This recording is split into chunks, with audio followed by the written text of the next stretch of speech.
There was a time when Africa was told was not ready. Not ready to lead, not ready to govern, not even ready to rise. An entire continent was made to believe it has to wait for thousands of years. But one man refused to wait. His name was Kwame Nkrumah. Born in 1909 in Nkrumah, in olden-day Ghana called Gold Coast, under the rulership of the mighty British Empire. Nkrumah did not grow up surrounded by many privilege. He grew up by limitations. But limitation does not shape his destiny. Vision did. As a young man, he traveled far from home to America and later to Britain, not to escape Africa, but to prepare for it. He studied politics, he studied philosophies, and also studied theology. He studied the mechanism of power, while others saw colonial as a permanent situation.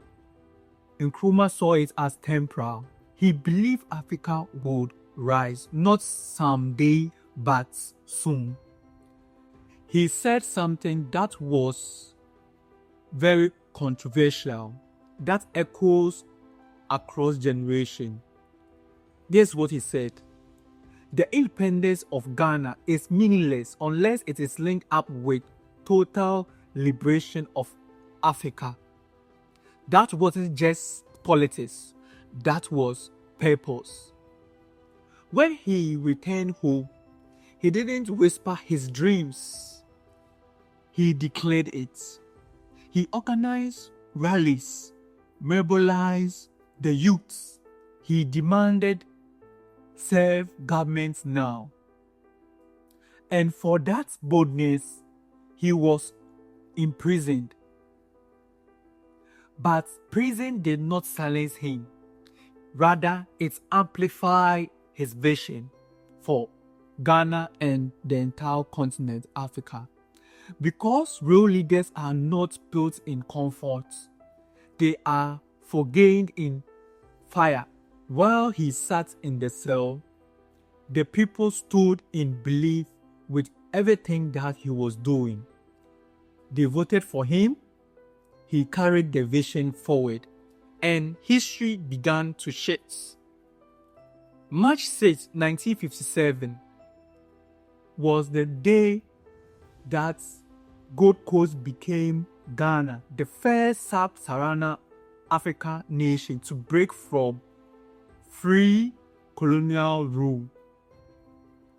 And Kwame Nkrumah stood before his people and declared, "At long last, the battle has ended, and thus Ghana, your beloved country, is free forever." That particular night, it wasn't just a country that rose. It was dignity.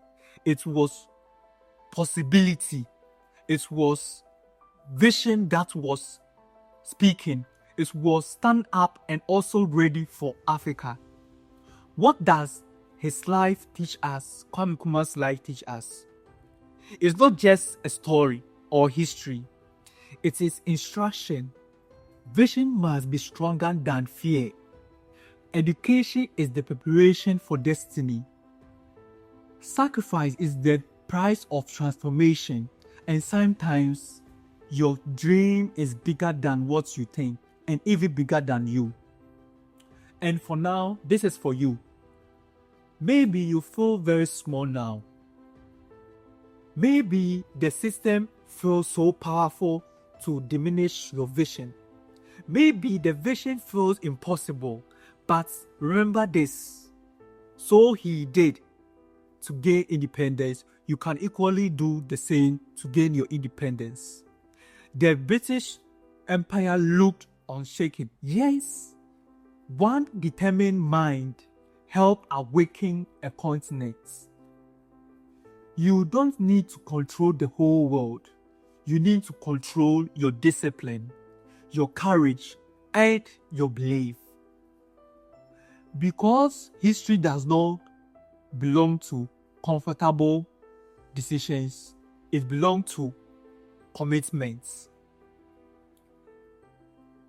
Kwame Nkrumah did not wait for change. Yes, he became it. And maybe that is your assignment God has given you. So believe you can make a change. Thank you.